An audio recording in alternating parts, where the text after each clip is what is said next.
घर में एक साहूकार रहता था, उसके 7 पुत्र थे। एक दिन साहूकार की पत्नी खदान में से खोदकर मिट्टी लाने के लिए गई।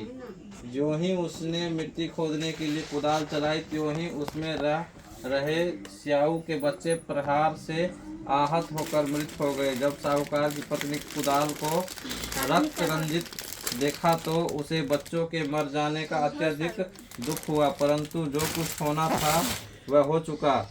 यह भूल उससे अनजाने में हो गई थी, अतः दुखी मन से वह घर को लौट आई। पश्चाताप के कारण वह मिट्टी भी नहीं ला सकी। इसके बाद जब स्याऊ अपने घर में आई तो उसने अपने बच्चों को मृतावस्था में पाया। वह दुख से कातर हो अत्यंत विलाप करने लगी। उसने ईश्वर से प्रार्थना की कि जिसने मेरे बच्चों को मारा है उसे भी पुत्र शोक दुख भुगतना पड़े। इधर स्याऊ के शाप से 1 वर्ष के अंदर ही शैतानी के 7 पुत्र बारी बारी से काल कलवित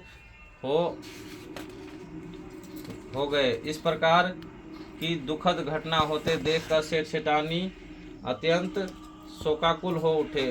उन दंपतियों ने किसी तीर्थ स्थान में जाकर अपने प्राणों का विसर्जन कर देने का मन में संकल्प कर लिया। मन में ऐसा निश्चय कर सेठ सेठानी घर से पैदल ही तीर्थ स्थान की ओर चल पड़े। उन लोगों को मार्ग में खाने पीने की भी कोई सुधि नहीं रही। जब तक उन दोनों का शरीर पूर्ण रूप से अशक्त ना हो गया तब तक वे बराबर आगे बढ़ते रहे। जब वे चलने में बिल्कुल असमर्थ हो गए तो रास्ते में ही मूर्छित होकर भूमि पर गिर पड़े।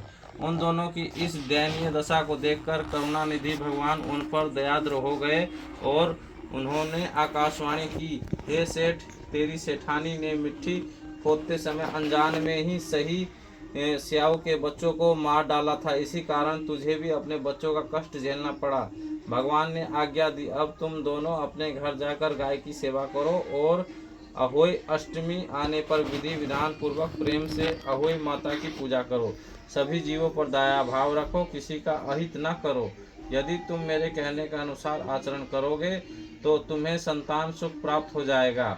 इस आकाशवाणी को सुनकर सेठ सेठानी को कुछ धैर्य हुआ और वे दोनों भगवती का स्मरण करते हुए अपने घर को प्रस्थान किए। घर पहुंचकर उन दोनों के आकाशवाणी के अनुसार कार्य करना प्रारंभ कर दिया। इसके साथ ही ईर्ष्या द्वेष की भावना से रहित होकर सभी प्राणियों पर करुणा का भाव रखना प्रारंभ कर दिया। भगवत कृपा से सेठ सेठानी पुनः पुत्रवान होकर सभी संसारिक दुखों का भोग करने लगे और अंतकाल में स्वर्गगामी हुए।